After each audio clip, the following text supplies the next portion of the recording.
Welcome, everyone. Today, we're diving into one of the most critical aspects of modern library management: technology planning and implementation.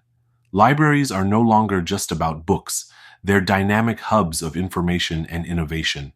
But here's the challenge: technology evolves rapidly, and without a clear plan, libraries risk falling behind or making costly mistakes. This session will give you a roadmap for success: how to plan, evaluate, purchase, and implement technology strategically. Let's start with an overview of what we'll cover today. We'll begin by understanding why technology planning matters, because it's more than just buying gadgets. Then we'll look at barriers to adoption, the real-world challenges libraries face. Next, we'll walk through the 7 planning steps, followed by how to evaluate technology choices using practical criteria. After that, we'll explore the purchasing process, then move into implementation essentials, because buying tech is only half the battle.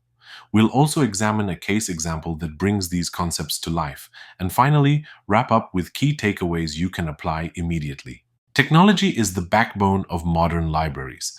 It enables us to meet evolving user needs, streamline operations, and expand access to resources. But here's the truth: technology without planning is like building a house without a blueprint.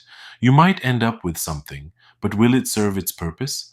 That's why we need a structured process: planning, evaluating, purchasing, and implementing.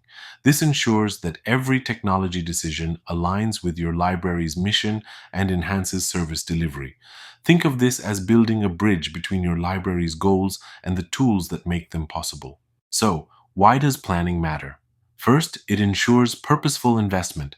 Every dollar spent supports your mission and user needs. Second, it provides funding justification.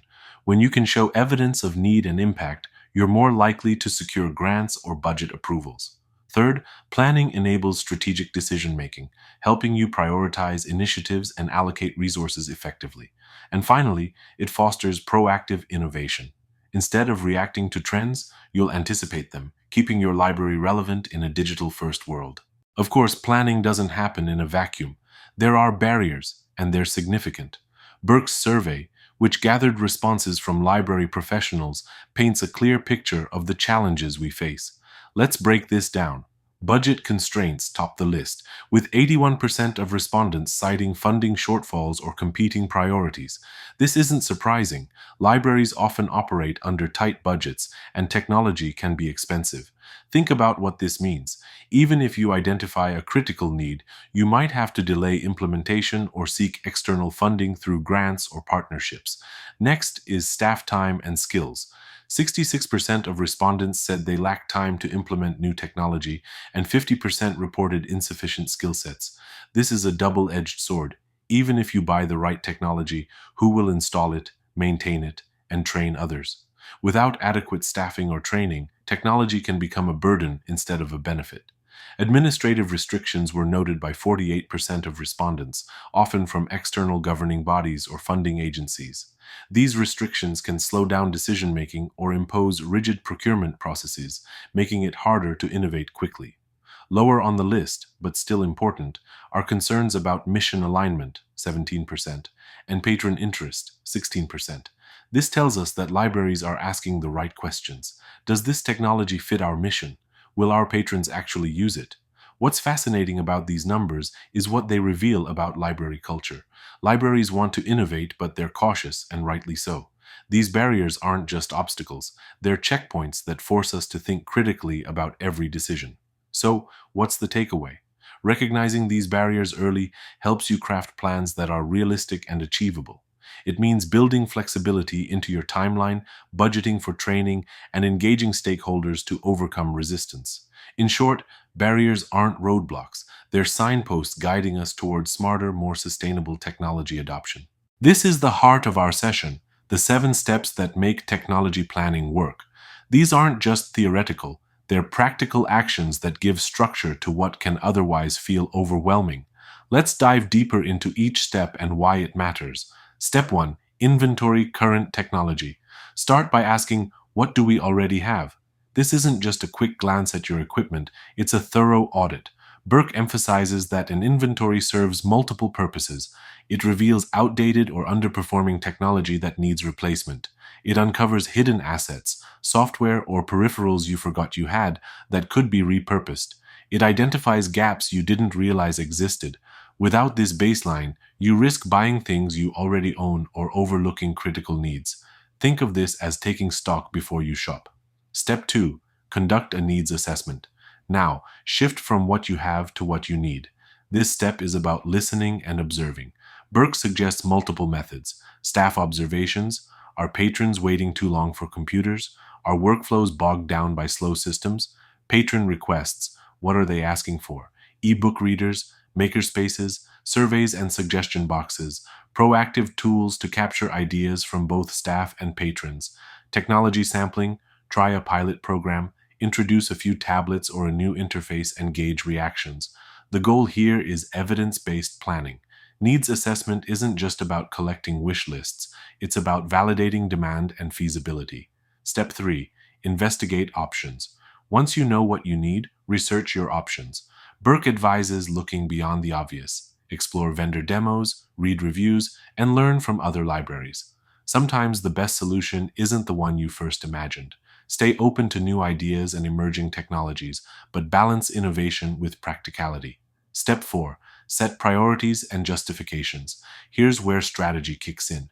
You can't do everything at once, so rank your initiatives. Which needs are most urgent? Which changes will have the biggest impact? Document your reasoning. This is critical for funding requests and stakeholder buy-in. Burke stresses that justifications aren't just paperwork, they're your case for why this technology matters. Step 5. Create a budget. Money often decides what happens and when. Your budget should include purchase costs, training expenses, maintenance and upgrades, contingency funds for trial and error. Burke even suggests leaving room for innovation because technology evolves and flexibility is key. Step 6. Develop a timeline. Planning without scheduling is just wishful thinking. Create a timeline that balances short-term wins with long-term goals. If you're juggling multiple projects, map them out realistically. Burke reminds us that timelines should be flexible, adapt as circumstances change. Step 7. Plan to evaluate. Finally, don't stop at implementation. Define success metrics before you start. How will you know the technology is working? Usage stats, patron feedback, staff efficiency. Evaluation isn't an afterthought, it's what ensures continuous improvement. Together, these steps form a roadmap, a GPS for navigating the tech landscape.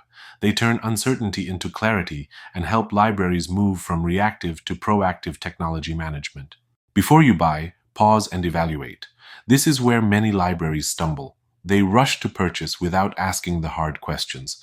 Burke gives us 10 criteria that act like a reality check, and each one matters more than you think. Let's unpack them. Does it meet your identified needs? This sounds obvious, but it's easy to get distracted by flashy features. If your goal is to lend ebooks, buying a platform that only works in a web browser won't cut it. Always tie the technology back to the need you identified in your planning phase. Is it at risk of becoming obsolete soon? Technology moves fast. Burke warns about the hype cycle. New tech often launches with big promises but takes time to mature. Ask yourself, is this tool stable or will it be outdated in a year? Sometimes waiting is the smarter move. Is it durable enough for heavy use? Libraries are high-traffic environments. Can that scanner handle hundreds of uses a day? Will those tablets survive being checked out repeatedly? Durability isn't just about hardware, it's about reliability under pressure. Does it fit your library's mission and environment? Cool tech isn't always mission critical. A VR lab might sound exciting, but does it align with your library's goals? And do you have the space and infrastructure to support it? What training will be required? Every new technology comes with a learning curve. Will staff need extensive training? Will patrons need guidance? If training demands are too high, adoption will stall. What are the maintenance and support needs? Think beyond the purchase. How often will this need updates? Who will handle repairs? Maintenance costs can quietly drain your budget if you don't plan for them. Is local expertise available? If something breaks, can your team fix it? Or will you need expensive outside help? Burke suggests checking vendor support and user communities. Sometimes those networks are lifesavers. What's the total cost of ownership, not just purchase price? The sticker price is just the beginning. Factor in licensing fees, upgrades, consumables, and even disposal costs down the road. A cheap option today can become costly over time. How reliable is the vendor? A great product from an unreliable vendor is a risk. Look for vendors with strong reputations, responsive support, and clear service agreements. Is this the most appropriate solution? Finally, ask, is this really the best way to meet the need? Sometimes a simpler, cheaper option works better. Don't let novelty overshadow practicality. These questions aren't just a checklist, they're your safeguard against costly mistakes. Think of them as your technology reality check, ensuring every decision is informed, strategic, and sustainable. Purchasing technology isn't just about picking the cheapest option, it's about making a strategic investment that will serve your library for years to come. Burke emphasizes that the purchasing process varies by institution, but for major acquisitions, libraries often use a request for proposal, RFP. What's an RFP? It's a formal document that spells out exactly what you need: technical specifications, performance requirements, and service expectations. Vendors respond with detailed proposals, and you evaluate them against your criteria. This process ensures transparency and fairness, and it helps you compare apples to apples when reviewing bids. Some libraries use an intention to negotiate, ITN, instead, which is less rigid and allows for more flexible discussions with vendors. This can be useful when you're exploring emerging technologies or need room for customization. Now, let's talk best practices. Try before you buy.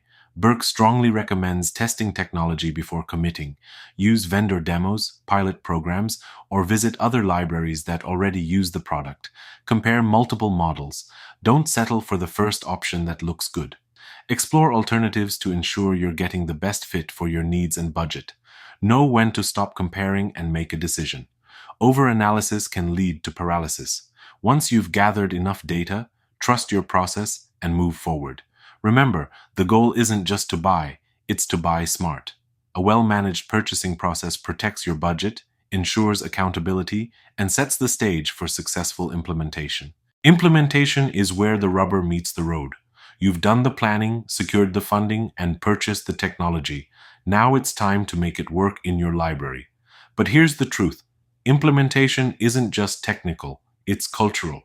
It's about integrating technology into the daily rhythm of your library so that staff and patrons embrace it, not resist it. Let's break down the key elements Burke highlights. Installation logistics. First, who will handle the installation? Can your in-house team manage it, or do you need vendor support? Timing matters too. Avoid peak usage periods to minimize disruption. Think about dependencies. Do you need new furniture, electrical upgrades, or network adjustments? A poorly planned installation can lead to downtime and frustration, so map out every detail.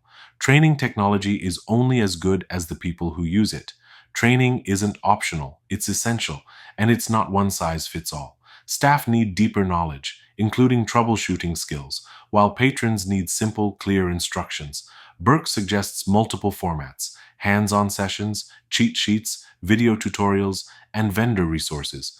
Remember, learning styles vary. Don't assume one session will do the trick. Marketing. This is the step many libraries overlook. If users don't know about the new technology, they won't use it. Marketing can be as simple as signage or as creative as social media campaigns and launch events. Burke reminds us that visibility drives adoption. Make your technology impossible to ignore. Assessment. Finally, measure success. From day one, track usage, gather feedback, and monitor performance. Are patrons using the technology? Is it meeting the goals you set? Assessment isn't about blame, it's about improvement. Use the data to refine processes and inform future decisions. Burke's key insight: even the best technology can fail without these steps. Implementation isn't just about plugging in a device, it's about creating an environment where technology enhances the library experience for everyone. Let's bring this to life with a real-world example: Lincoln High School in Manitowoc, Wisconsin. This case perfectly illustrates how planning translates into impact.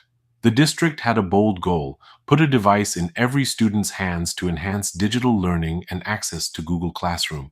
Who led the charge? The librarians. Why librarians? because they were already early adopters of Google tools and managed computer labs. They became the natural choice to spearhead this initiative. Over 2 years, they deployed more than 2,300 Chromebooks, handled troubleshooting, and ensured connectivity across the school network. But here's the insight Burke shares. Success didn't happen by accident. It required collaboration, dedicated support staff, and a clear vision. Part-time paraprofessionals were added to assist with device management and technical issues. Burke notes that having a technology coordinator from the start would have made the process even smoother, a lesson for all of us. This example proves that technology planning isn't just about buying devices. It's about people, processes, and partnerships. With the right plan, libraries can lead transformative change in education and beyond. To wrap up, let's distill everything we've discussed into 4 key principles. Align technology initiatives with institutional goals. Every decision should support your library's mission and enhance user experience. Engage stakeholders early for buy-in. Involve staff, patrons, and administrators from the start. Their input and support are critical for success. Balance innovation with risk management. Embrace new ideas, but evaluate them carefully. Avoid chasing trends without considering sustainability. Commit to continuous evaluation and adjustment. Technology planning isn't a one-time event. It's an ongoing cycle. Assess what works, refine what doesn't, and stay adaptable. Burke's message is clear. Libraries that plan strategically don't just survive, they thrive. They become leaders in innovation, trusted community resources, and champions of equitable access. Thank you for joining this session. I hope these insights empower you to lead successful technology initiatives in your library.